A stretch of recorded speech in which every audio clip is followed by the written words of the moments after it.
Greetings. Welcome to the Sprinklr third quarter fiscal year 2026 financial results call. At this time, all participants are in listen-only mode. The question and answer session will follow the formal presentation. If anyone should require operator assistance during the conference, please press star 0 on your telephone keypad. As a reminder, this conference is being recorded. At this time, I'll turn the conference over to Eric Scro. Thank you, Eric. You may now begin.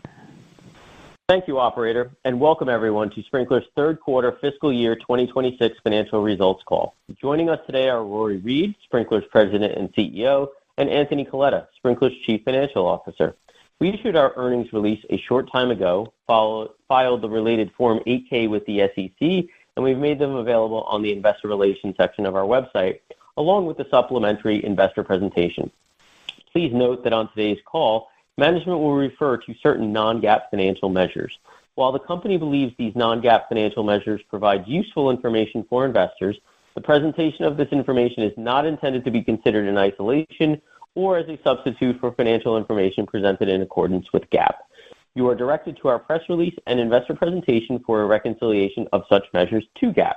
In addition, during today's call, we'll be making some forward-looking statements about the business and about the financial results of Sprinklr that involve many assumptions, risks, and uncertainties, including our guidance for the fourth fiscal quarter and full fiscal year of 2026, the impact of our corporate strategies, and changes to our leadership, the benefits of our platform, and our market opportunity. Our actual results might differ materially from such forward-looking statements. Any forward-looking statements that we make on this call are based on our beliefs and assumptions as of today, and we disclaim any obligation to update them. For more details on the risks associated with these forward-looking statements, please refer to our filings with the SEC, also posted on our website. With that, let me now turn it over to Rory. Thank you, Eric, and hello, everyone. It's nice to be with you today. Third quarter total revenue grew 9% year over year to $219.1 million. And subscription revenue grew 5% year over year to $190.3 million. We generated $33.5 million in non-GAAP operating income, which resulted in a 15% non-GAAP operating margin for the quarter. I want to thank our global Sprinklr team, as well as our customers and partners, for trusting us to help solve some of their most pressing business challenges. I'm excited to welcome 2 new leaders to our executive team, Anthony Coletta as CFO and Karthik Suri as the Chief Product and Corporate Strategy Officers.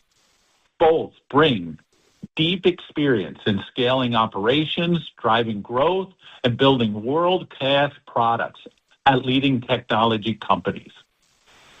We've been intentional about strengthening our leadership team, and with these additions, we're nearly complete. Anthony and Karthik join us as we sharpen execution and continue our work to drive Sprinklr into its next phase of durable growth. When I became CEO a year ago, we set a clear strategy to improve Sprinklr's position in a rapidly evolving customer experience market, to leverage our AI-powered platform through an ambidextrous approach, re-energizing and growing our core while expanding and strengthening our disruptive services. The rise of first-party data is transforming this landscape. Brands and consumers now have unprecedented access to own data, tools, and channels, fueling a shift from transactional interactions to personalized omni-channel engagement powered by AI and analytics. First-party data enables granular segmentation and real-time personalization across every touchpoint, making hyper-personalization not optional, but essential. Customers expect their experiences that reflect their entire relationship with the brand, tailored to their unique needs. Delivering this requires moving beyond basic personalization toward an immersive engagement across discovery, commerce, support, and service. Sprinklr makes this possible. Our AI-native platform turns first-party data into actionable insights, enabling brands to anticipate customer needs and delivering meaningful value across all customer interactions. Through our social, insights, service, and customer feedback management suites, leading brands leveraging real-time behavior and sentiment to recommend content and products that drive engagement and loyalty. With Sprinklr, brands gain a unified voice and holistic customer view, which is unique and unmatched in the industry. These evolving dynamics require a different Sprinklr, leveraging our robust technology platform, iconic customer brands, and strong balance sheet. We've used fiscal 26 as a transitional year as we transform the company. At the beginning of this year, we recognized the need for foundational change, and we've taken decisive action. Since then, we've made significant operational improvements, streamlining processes, modernizing systems, and enhancing cross-functional alignment. We've also strengthened our leadership team and welcomed new talent across the organization, bringing in expertise to drive durable growth. While these changes are the right ones, and we believe will deliver long-term value, real transformation takes time. We're entering the second phase of our transformation, transition and execution, which will extend into next year. This phase is about embedding the actions from phase one into our operations and culture, creating the foundation for scale and efficiency. Key indicators and customer engagement trends are moving in the right direction, and we're seeing some early momentum. Importantly, we are in a stronger position today than at the start of the year. While more work remains, we are confident in our strategy and committed to driving sustainable growth and long-term shareholder value over the next couple of years. One of our most important initiatives is Project Bear Hug, focused on deepening engagement with our top 700 customers, representing more than 80% of our total revenue. In the first 10 months, we've established a steady cadence and held many meaningful engagements with key accounts. We also hosted our second annual CX Unifiers Conference in Nashville, bringing together hundreds of attendees, including leading customers, for advisory sessions and an analyst summit. The event showcased our latest innovations and thought leadership in AI and customer experience. Early results from Project Bear Hug are telling. Stronger C-suite relationships, tighter alignment with customer priorities, and clear demonstration of Sprinklr's value. We expect these efforts to improve renewal rates into FY27. Sprinklr is the system of record for customer engagement across social, digital, customer feedback, and voice channels. Our AI-native platform is purpose-built for customer experience with deep industry and application integrations to meet enterprise needs. As we shared in prior earnings call, we continue to invest strategically to help customers navigate rapid industry shifts and meet evolving expectations in real time. These investments strengthen our leadership position across both core and Sprinklr service and will continue through FY27, reinforcing our commitment to innovation and customer success. Now, I'd like to share a couple of customer stories. We recently signed an expansion deal with a leading Latin American bank that is scaling digital-first customer service for tens of millions of customers. The partnership began in early 2024 with Sprinklr Service and Insights in one country, and rapid success drove expansion. AI-powered automation delivered a 35% increase in case deflection, 50% faster handling times, and a 500% boost in agent productivity. CSAT scores rose significantly, and the insight-to-action cycle dropped from days to minutes, enabling faster decisions on service and campaign adjustments.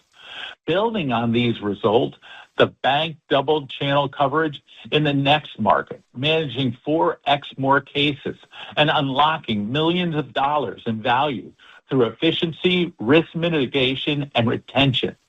Today, Sprinklr's unified platform consolidates customer care and marketing intelligence across 3 regional markets, creating a single source of truth for CX and marketing teams.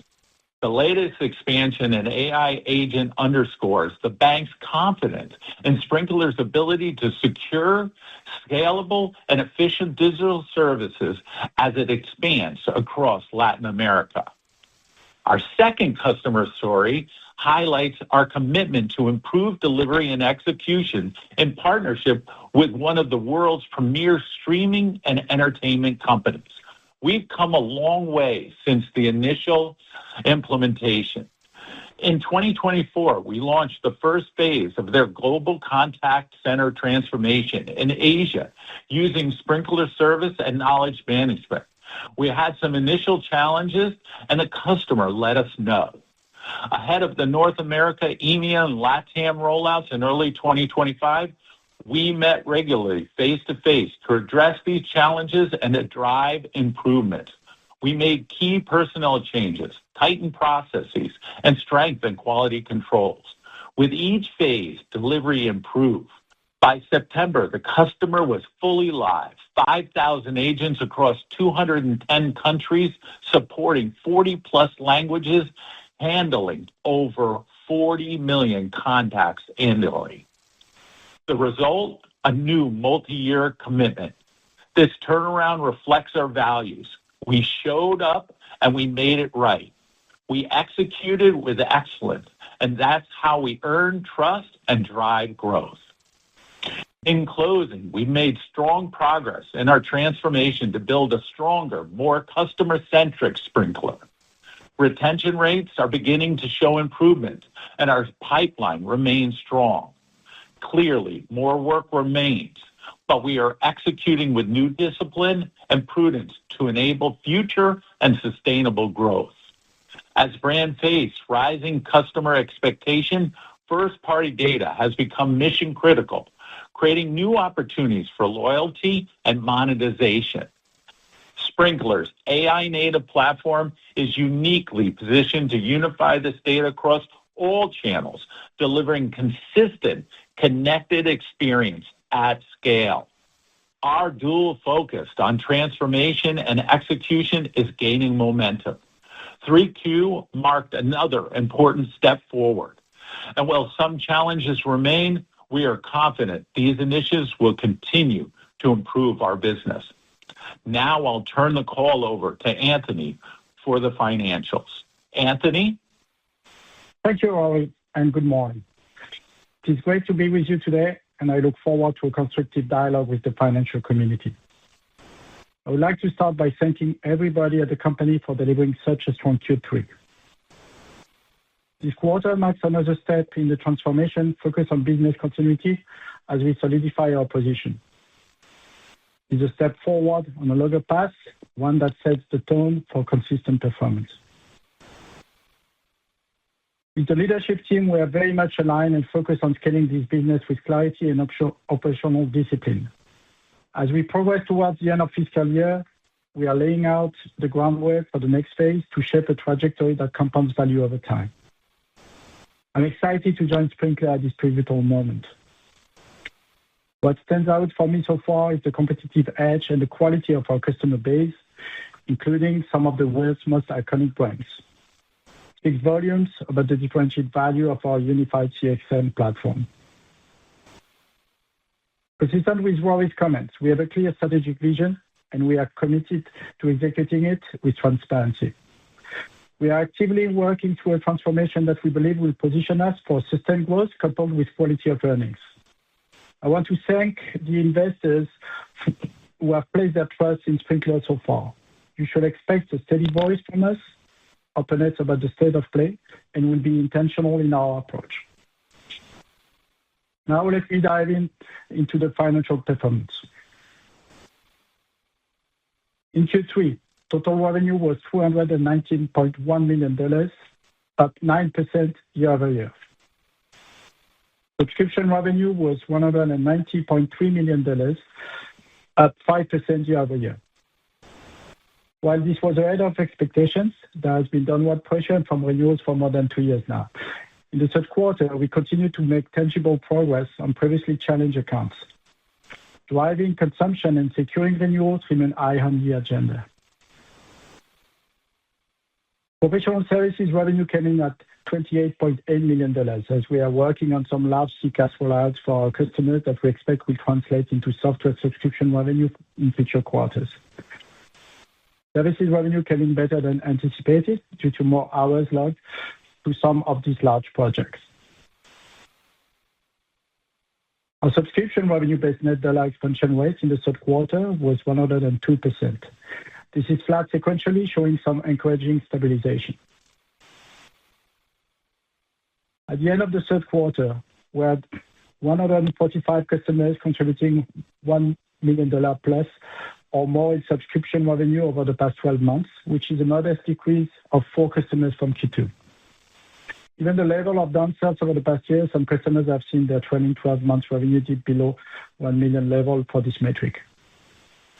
However, and I believe more importantly, I would like to note that the revenue contributed by the $1 million customers cohort was up 9% year-over-year, and the net dollar expansion for this cohort in Q3 was 113%. We don't intend to disclose these metrics quarterly going forward, but I wanted to give you a sense of some of the progress we're seeing in terms of cross-selling. We firmly believe that our bear-hug focus will solidify our baseline and contribution from the top-tier enterprise customer over time.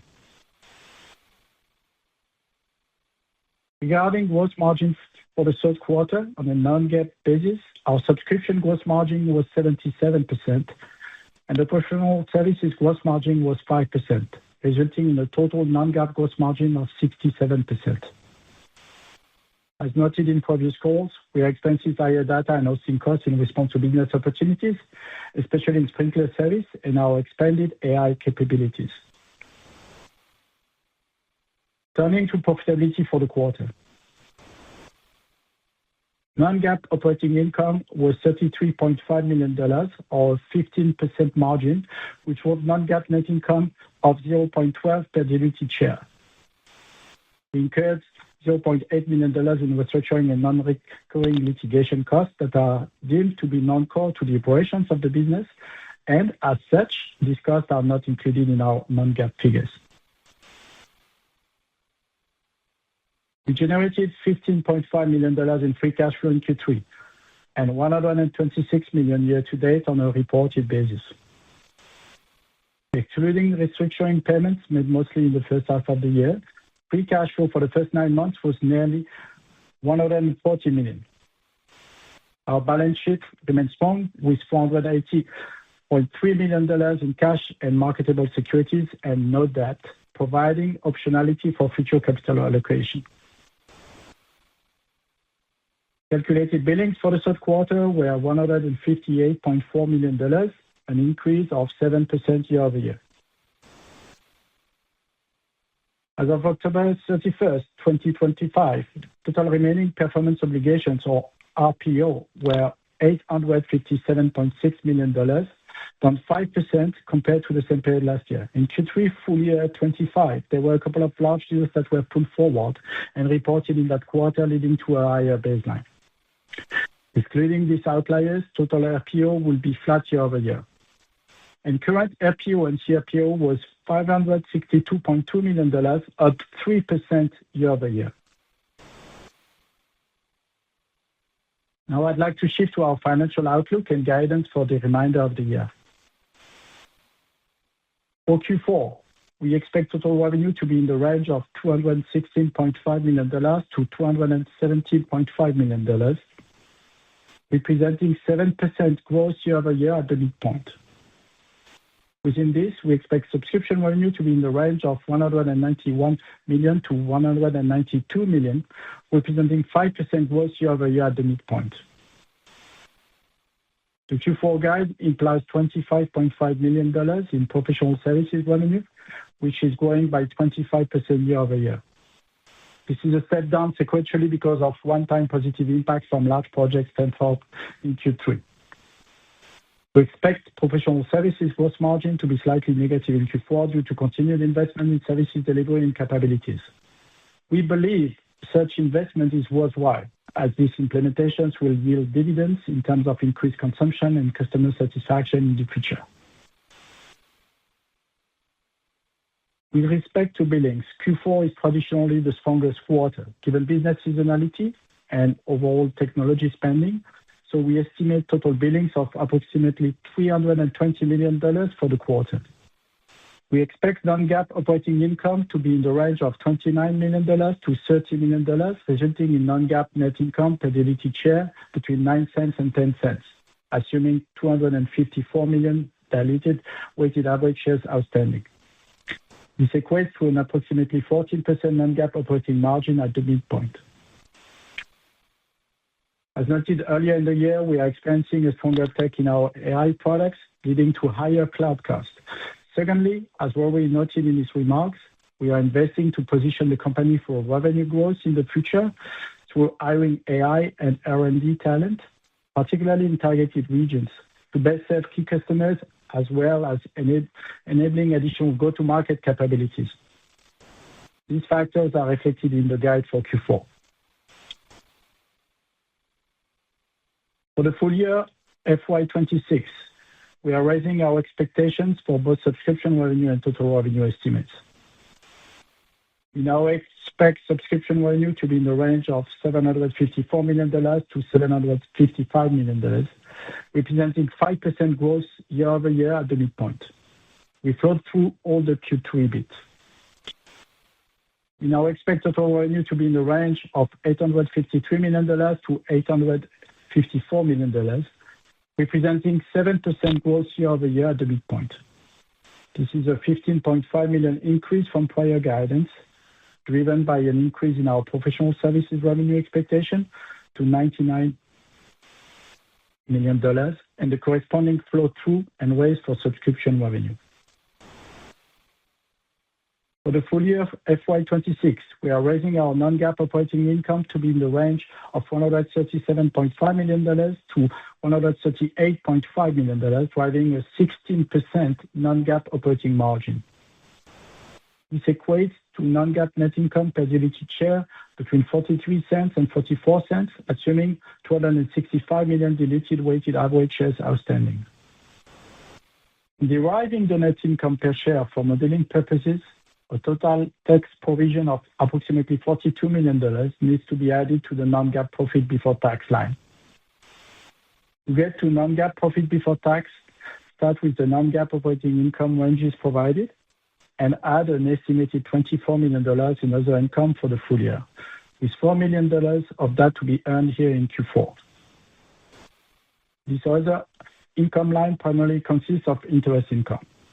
We estimate a tax provision of approximately $8.7 million in Q4. This equates to approximately a 26% effective tax rate on our non-GAAP profit before tax for both the quarter and the year. We are maintaining our full year free cash flow estimate of $125 million, excluding restructuring cost. This implies approximately negative $15 million in Q4, driven by collections on a smaller Q3 book of business and targeted investment this quarter. On a reported basis, we expect full year free cash flow of about $110 million, up over 80% year over year. Given the recent leadership changes and our diligence in the approach, we will provide a detailed financial outlook for FY27 on our Q4 earnings call, which we expect to be scheduled for mid-March. In summary, Q3 came in better than anticipated across the board. We are encouraged by the tangible progress made so far and see signals of some green shoots. We are raising the full year top line and non-GAAP bottom line guidance, reflecting our Q3 performance and business prospects. As we transition into Q4, we move with velocity and are laser focused on fueling our growth engine, sustaining innovation, and on staying the course towards the next leg of our journey. And with that, we will now open the line to take questions from the audience. Operator? Thank you. We'll now be conducting a question and answer session. If you'd like to ask a question at this time, please press star 1 from your telephone keypad, and a confirmation tone will indicate your line is in the question queue. You may press star 2 if you'd like to remove your question from the queue. For participants that are using speaker equipment, it may be necessary to pick up your handset before pressing the star keys.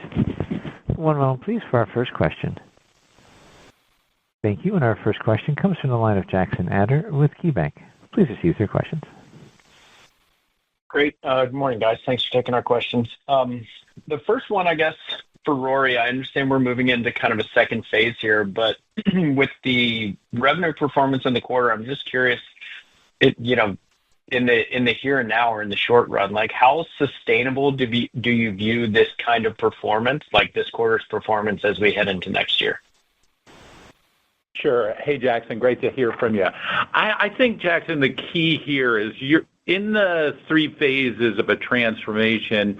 You do the optimization work, then you're into the execution and transition phase. And that's the key phase that you're burning in the changes, you're getting the organization to the right set of processes, the right execution, you have the bear hug work. That will eventually move into an acceleration phase. In that transition execution phase, it's not as predictable as, you want it to be. I mentioned on the last call that we began to see improvements in our metrics and our predictability. I'm very interested to see how 4Q, 1Q, 2Q perform. This was a good quarter, no question, and we saw a better performance on NAR, better performance in terms of the predictability on renewals. All of those pointed in the right direction. But, it's one quarter. We need to see several quarters in a row. We need to manage this transition. We have still significant improvements in all our key initiatives that we need to execute. We're expanding Bear Hug to more than 800 customers now. We want to make sure that we're driving the changes in the technology base with the enhancements. We're seeing significant improvements across our major implementations, but we're still a work in progress, and there's more work to do. And sometimes it's 3 steps forward and 1 step back. I mean, we're moving in the right direction. Let's run several quarters together. Let's see how 4Q, 1Q, 2Q perform. That's when I think we see how, sustainable this all is. It's moving in the right direction. But again, work in progress, more work to do. Good 3Q. Okay. Yeah, that's helpful color. And then a quick follow-up. Project Bear Hug, or, when you go into some of these, I think the phrase you used was like, you go into troubled accounts, right? And you're trying to, through Project Bear Hug, kind of like re-engage, get your arms around them literally, and maybe, salvage some things. Can you give us an idea, just like what is, at risk, and what are you able to actually deliver once Project Bear Hug works? Are we talking about, a customer might be down, you might expect them to be down 20%, and you're able to only negotiate something that's down 5%. Is it down 10% and it ends up being flat? What are we talking about here? Yeah, Bear Hug is a really important an initiative, and it came from my time when I worked in IBM back when Lou Gerstner transformed the company, and he drove the organization back to the field. And he used to say the customer is the final arbiter. Bear Hug is about creating deep relationships with your customer every single day. If you're engaged with the customer, your competitors can't be. And that's key. Sometimes it's about growing the relationship, getting closer and higher level into the C-suite, understanding their next generation usage. Sometimes it's understanding that the account is challenged and how we can fix it. I think there's a couple of interesting data points in Anthony's prepared remarks. When he talked about the $1 million plus customers being as a cohort growing 9% year over year with a net dollar expansion rate of 113%. That's a very important metric that shows the impact of Bear Hug. Now, we're pulling Bear Hug down the top 500 and ultimately the top 700-800 accounts. That'll represent about 90%. When we do have a trouble account, if we do Bear Hug well, we have seen situations where we were looking at a downsell or even a significant downsell, and we've been able to change that outcome. We've been able to renew, extend the contract. We've been able to understand better what the customer needs. It's a real variety of outcomes, but the key is the more you spend with your customer and you're focused on their impact and creating value for them, you are going to get a better outcome, whether it's better growth, whether it's less churn, whether it's higher renewals or longer renewals. All of those are things that we're seeing in Bear Hug. But we have the next several quarters. Bear Hug will be about a year in place when we get to spring. That's when I think we should see the full impact of Bear Hug taking hold at the end of 1Q, beginning of 2Q. All the signs are good. Got it. All right, great. Thank you very much. Our next questions are from the line of Elizabeth Porter with Morgan Stanley. Please proceed with your questions. Great. Thank you so much. Welcome, Anthony. We're really forward to working with you. Rory, question for you. There's been a fair amount of leadership change in the organization over the past couple quarters as you've just gone through the transformation journey across CFO, CRO, CPO roles most recently. So could you just talk about how you're stabilizing the leadership bench and what early indicators you're watching to ensure that productivity isn't disrupted through fiscal 27 and we are minimizing the risk of any sort of step back after some really encouraging step forwards? Thank you. Yeah, thanks, Elizabeth. Always great to chat with you. I think, as I've signaled throughout the past couple of earnings calls, pretty much all of the senior leadership changes are complete at this point. I think what's key is we have a nice mix of existing, experienced players. Sure, there could be other changes down the road. You always have to be ready, and people make decisions. You never know. But I think we have a strong team. I think we have a team that's got experience and knowledge in the space. They know how to scale. They're used to rolling up their sleeves and getting their hands in the gearbox. And a transformation like this, we need team members that want to be part of this for the next 3 or 4 years and that want to create something unique. We're on a journey and we're a work in progress. Sure, I think there could be other changes in the future, but for the most part, we're fairly pretty much done on the major leadership changes. I'm excited to be running sales now again. I love doing that, especially in 4Q and 1Q. I think these are pivotal quarters after a solid 3Q. I'm not seeing any indication that we'll have problems because of changes in the organization in the tactical time frame. Our drivers are better customer relationships, paying down our technical debt, engaging our customers more effectively, streamlining our processes, implementing the changes that I've been talking about. That's going to yield the better performance as we move through 4Q, 1Q, 2Q. And we get to the middle of next year, I think we start to see a different Sprinklr. Great. And then just as a follow-up, you've shown a lot of margin expansion this year. And as we look into next year, understanding we'll get a more formal guidance in a couple months, just as you reinvest in the go-to-market and you're investing in AI and product, how should we think about the trend into margin next year as you're balancing discipline but also investing behind growth? Yeah, I think, Elizabeth, the key on the bottom line, you can always stretch it out anytime you want. I think we're in a good general position, and we'll share more about where we are for FY27 when we get to the next earnings call. I think it's a prudent balance between making some reasonable investments and running around the rates that we are today, I think that's a good place to be. I think we can be profitable, return value to the bottom line in our pristine balance sheet, but at the same time make those spot investments. Now, if we did come across that opportunity that we could seize on and we wanted to spend a little bit more, we would talk about that and we would definitely slant toward growth. But right now, I think we have a very nice balanced approach. I think we're in the right kind of space today. Does that help? Yes, it does. Thank you.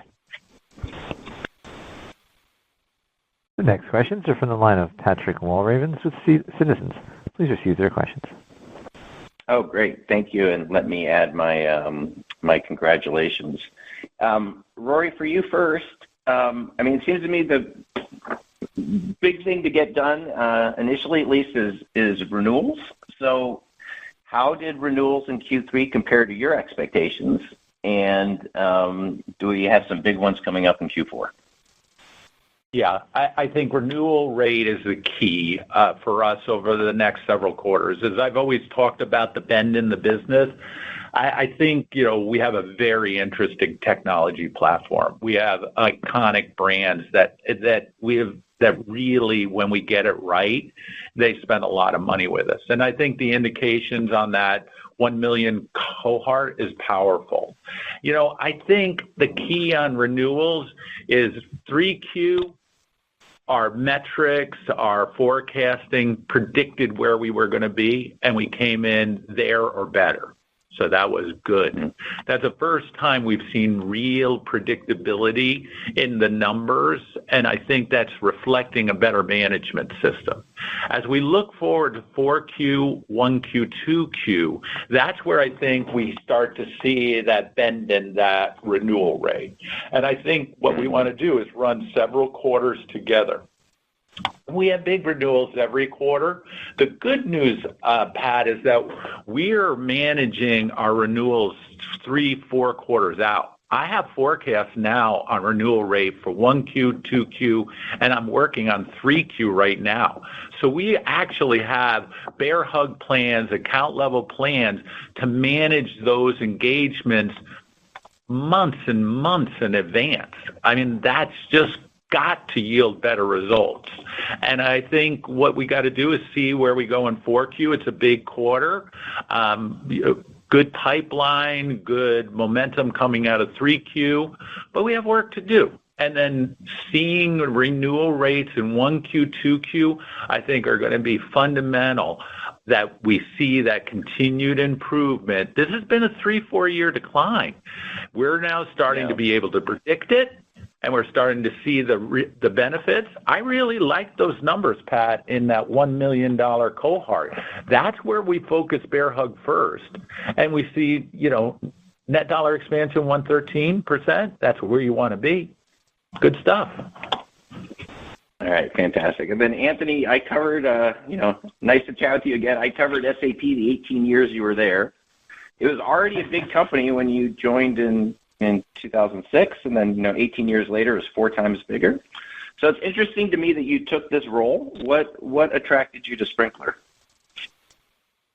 Thanks, Pat. I appreciate the question. Obviously, Sprinklr is very attractive in terms of the space, the product, and also the quality of its customers. So I'm very impressed by what I've seen so far. What motivated me is obviously I see the opportunity in this market. I see Sprinklr as a leader, and with some products also that are driving kind of the way up the market, so we can lead this market and move it really in the right direction.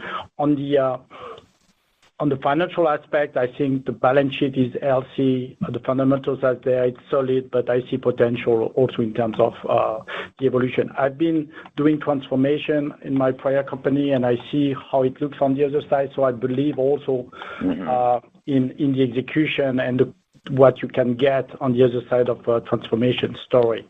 And obviously, I clicked with the leadership team, so I had a great connection and great kind of alignment with what I heard from in terms of strategy and philosophy around the business from Rory and the team. So many elements, but that's in a short kind of what motivated me to join. And what I've seen so far validates that. So the quality of the customers, the logos that I see, and also the power of our product is pretty impressive.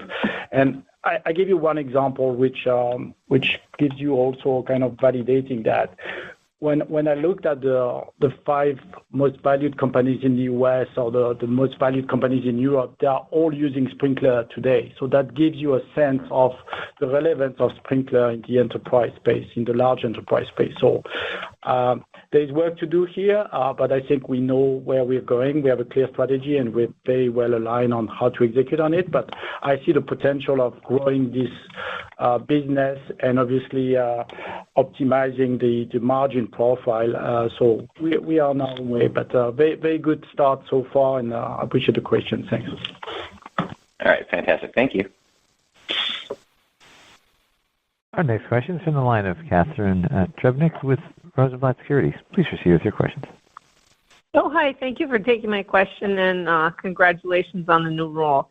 So I have a question. Back last March, talked about how in going through phase 1 and into 2 that you were going to really do a lot of pricing and bundling on your sales enablement. Can you update us on that? Thank you, Roy. Sure, Catherine. Great to speak with you. As we did the work that I talked about on the last earnings call, we did implement the first phase of our new pricing and bundling package work.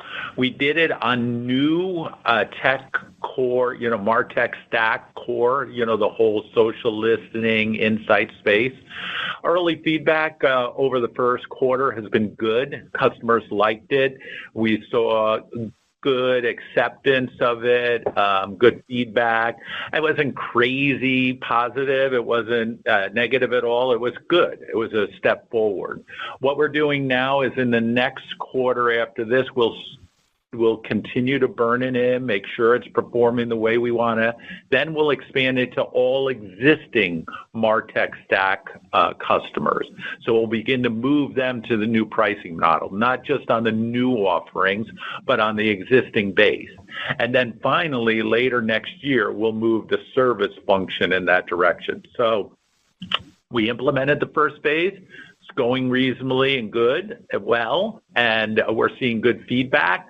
Next phase is to expand it from the new implementations to the existing for the MarTech stack in the core space. And then later next year, we'll move it to service, probably mid-year, second half. Okay, thank you. And then just a follow-on question, more tactical, I think, is, you did win that Deutsche Telekom pretty large deal on contact center for your services. Where are you in the deployment of that, if you can give us an idea? Thanks. Yeah, I think, there's a number of large deployments that I've focused a lot of time on with the team over the past 10 months. We've seen a significant improvement in our execution. I highlighted one customer example in my prepared remarks and the progress we made. And the progress was really material, and the customer super appreciated it. We've been doing the same thing with some of the larger implementations. Some of those were a bit choppy before, as I was arriving, and some were challenged. The good news is as we fix those implementations and as they're rolling out to the agents love the solution. They like the technology. They like the offering. I think that's the most encouraging thing. I don't think some of these customers would have stuck it out with us if the solution wasn't really interesting and good. I think we've made great progress. We're rolling out in production across many of the customers in Europe, and they're accelerating. In the telco space, DT, Telefonicas, the Sunrises of the world, they're all moving in a good direction. And I think we've made good progress. I think we're moving right through the implementation, and the feedback's been good. All right. Thank you very much. The next question is from the line of Arjun Bhatia with William Blair. Please proceed with your questions. Yeah, perfect. Thank you so much. Rory, just one question for you on AI capabilities. I'm curious just where you think you are in terms of the capabilities you already have on the platform, where you need to make investments still, and just as you look out, what sort of margin impact should we expect over the next year or so as more AI use cases get into production? Yeah, thanks, Arjun. I think the AI discussion is really a good one. And I think you have to understand that this is an AI native platform for the last 9 or 10 years because of its history in social and unstructured data. It was key. When you bring the voice of the customer together across all these vectors, whether it's social or conversational commerce or customer feedback or digital support or voice support, you begin to see the total 360-degree customer signals, and that's going to be critical. That's why I firmly believe the unification of customer experience is going and is happening, and we're in a unique position to play in that space. Many of our competitors in each of those towers, they can't knit it together. They can't pull the data together. We can show our customers, large enterprises, the whole view across all of those interactions. And AI is fundamental to that. Our AI is embedded into the platform. And when you see data, you get to see the data that pulls together social information, conversations around commerce activities. Maybe it's feedback data. Maybe it's the contact center. Now you're getting to see that holistic view of that customer, and AI is analyzing it across a broader set of data, making it more valuable and impactful. And our approach in AI is all around context. You must have context, and we want intelligent collaboration. We see this idea of having a studio, the ability to build and use the AI technology on our platform. Check. 2, be able to then implement co-piloting, intelligent collaboration, augmenting the experience for the agent, for the marketing leader, but the C-suite person. We have customers at one of the world's largest retailer using our analytics to understand buying patterns in their stores today in places like Arkansas, New York, etc. This is creating the insights that allow them to drive an outcome. I think it's a powerful concept. Then we have the agentic capability where we can drive the deflection. And I mentioned the bank reference in Latin America in my prepared remarks. I think that's a powerful, but there's a number of those. We see AI as built on top of a powerful platform that allows us to augment the experience of the agent and the human collaboration and intelligent collaboration, and the work to have the agentic deflection that removes some of the workload. It's the combination and the context across that set of data that truly unlocks the value. That's why our customers who are implementing our AI are seeing that impact. Where we're going to continue to invest, we'll add more capabilities in terms of more skills. We have over 300 AI skills in the organization at the engineering level. We'll add more. If we get a good tuck in, we'll tuck one in. We're not going to spend crazy money on it, but we have opportunity to add skills, we're going to add them. And the second part is we'll put more in region forward deployed skills that will help the implementations with the customer. But again, the real point here, Arjun, is it's the combination of this platform and data that's there and using AI to take it to a new level. That's the power of AI. Perfect. That's very helpful. Thank you. And then you've been pretty clear that this year, fiscal 2026, is a transition year. I'm curious, how we should think about fiscal 27 qualitatively. Is that going to be a transition year as well? It seems like you're making quite a bit of progress on some of your initiatives, and it's still, maybe a little bit early, but how do you just feel about the work that's still left to be done next year and beyond as we think about where the company is in its turnaround? Sure. I think we'll give very specific guidance for FY27 at the next earnings call. I think we got to remember this is a journey, and we have to keep our powder dry. We need to string several quarters together. I think we've been doing a good job of setting the right prudent expectations and managing. But as I said, it's 2-3 steps forward and there's a step back. I mean, we're not fully in that acceleration phase. We're still fixing a lot of things, and we need to be patient. One of the things that I think is that execution and transition phase, that's this part of the transformation journey, as I said in prepared remarks, we'll move into next year.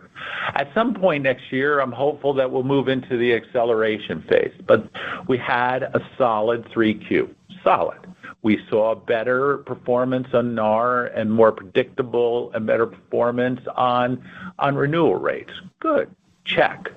Now we need to execute 4Q. And even more importantly, we've got to execute 1Q and 2Q.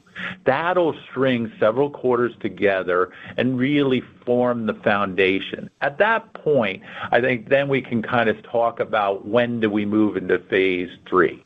But I think in terms of expectation, I think the street has us in a general right vicinity as they think about next year. It's still part of the transition year. At some point, we'll move toward acceleration. But at this point, we're still cleaning up things. We're making good progress. But let's string a few quarters together. Let's go execute 4Q now, and then 1Q and 2Q really important in terms of the renewal rates as we move into next year. Hope that helps. Understood. Yes. Thank you. The next question is from the line of Raimo Lenschow with Barclays. Please proceed with your questions. Perfect. Thanks for me. Thank you for having me. And Anthony, all the best for me as well. Rory, one for you. You talked on the prepared remarks about the services organization just helping you at the moment, just more leading. How do you think about that time frame between services, doing more hand-holding, driving projects forward, and then that translating into a better subscription revenue growth? How do you see that link there between that? And I had one follow-up. Yeah, Raimo, I think we've talked about this a couple of times in the past around services and implementations. One of the two challenge areas when I came here, both from the service and support areas, one was around implementations. Sometimes they were great and sometimes they were not great. And then on the support side, we had a very mixed set of stories on support. Over the past a couple of quarters and into the next future quarters, we've been implementing transformation of initiatives in the service and support areas. One of the things we're doing in support is we're moving our support function onto Sprinklr. I mean, that's a great idea, don't you think? I mean, we do it for some of the world's biggest brands. Let's do it for ourselves. That implementation is underway.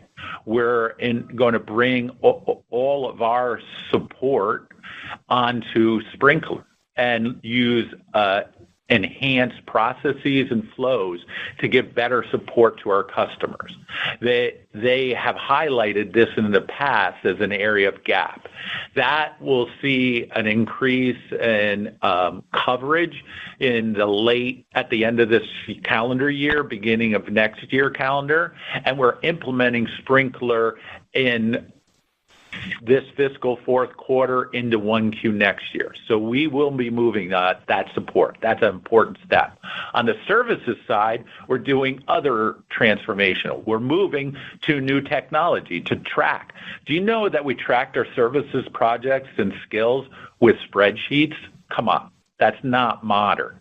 We're implementing a real technical solution from a third party that's going to allow us to really understand where our skills are, how they're being used, how the projects are going, exactly where our capacity is.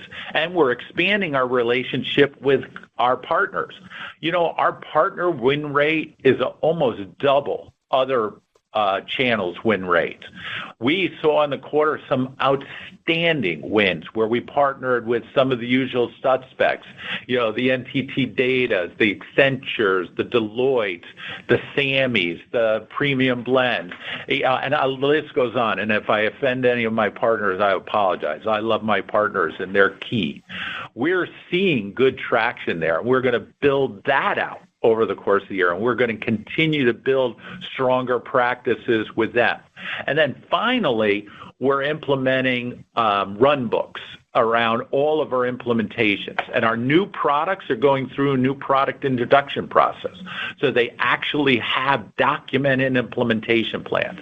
One of the things that's frustrated me while I was here is some of our implementations are amazing. They go just perfect, and the customer loves it.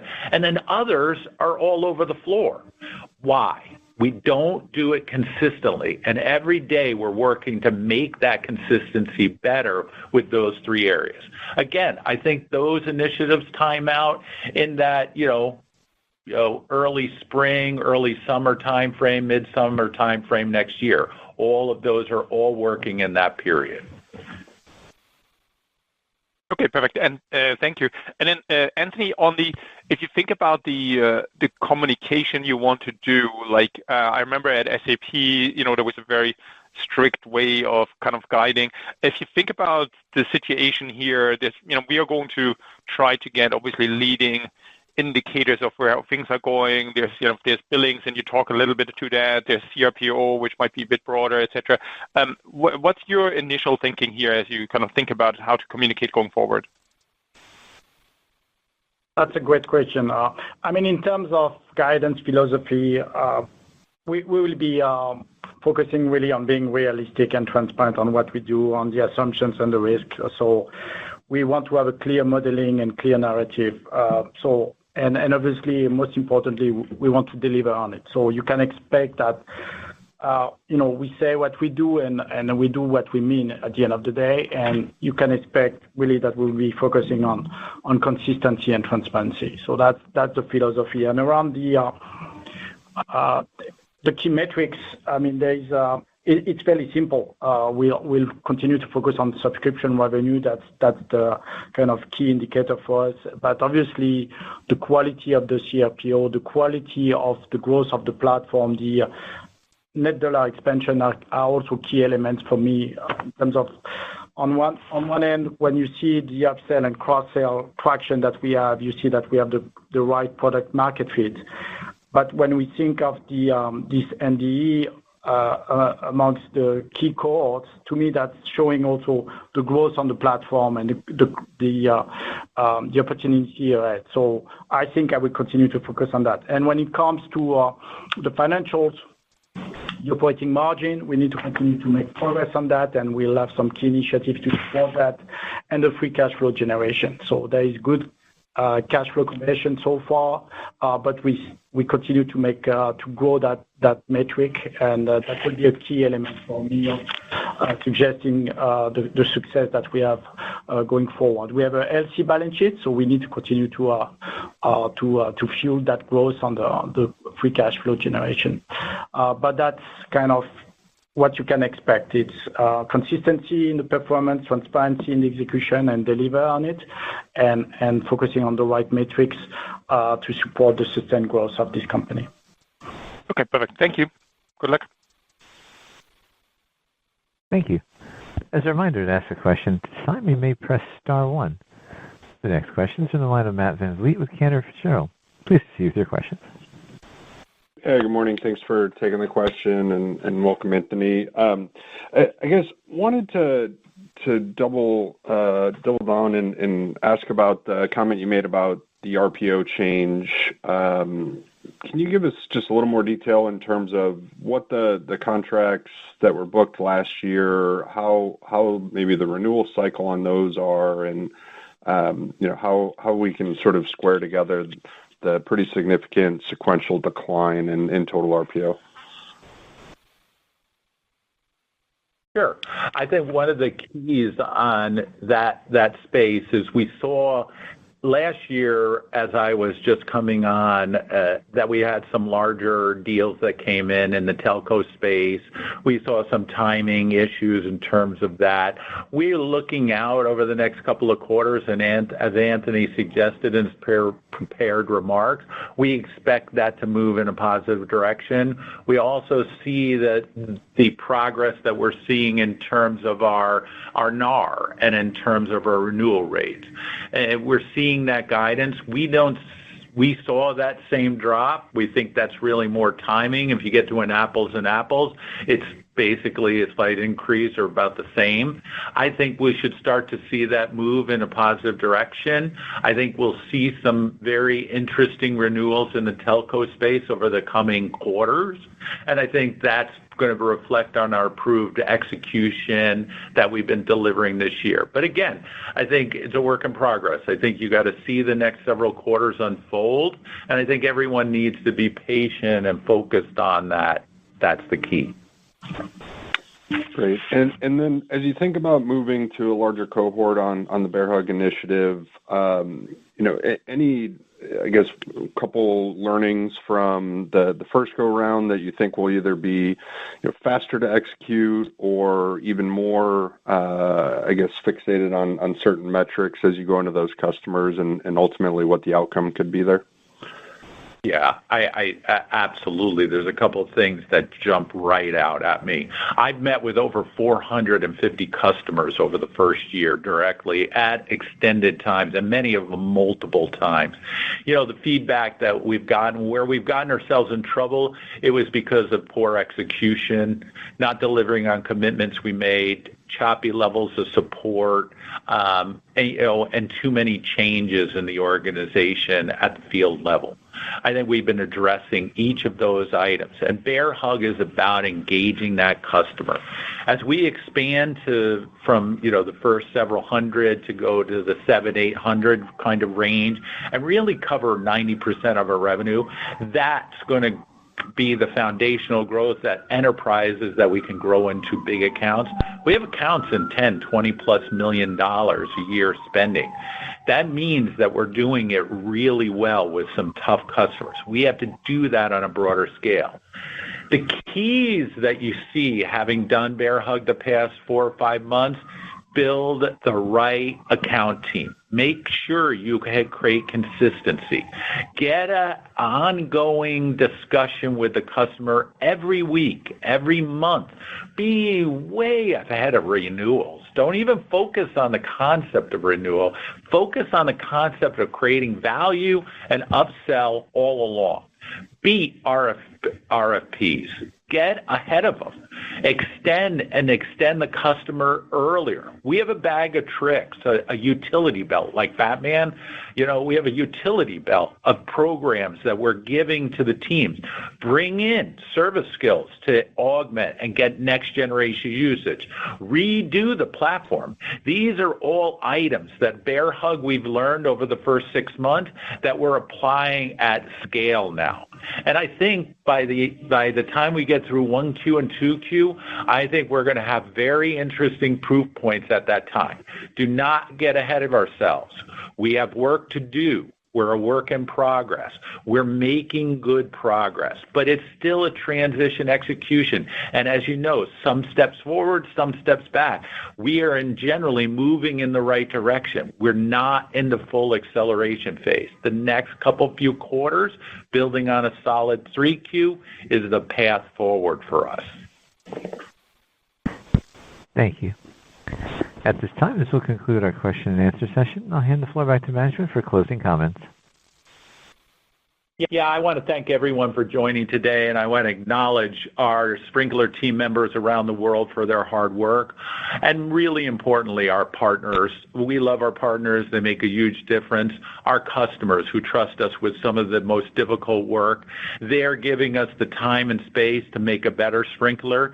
They see the future. This unified customer experience trend built on an AI native platform, linking the voice of the customer in a 360-degree ubiquitous structure, it's huge. And it makes a big, big difference and is going to change the marketplace. I think we're uniquely positioned with a competitive moat if we improve our execution, improve our technical debt, and become a fully mature enterprise software company that enables enterprises to do the right thing. We're showing the right steps forward and moving in the right direction.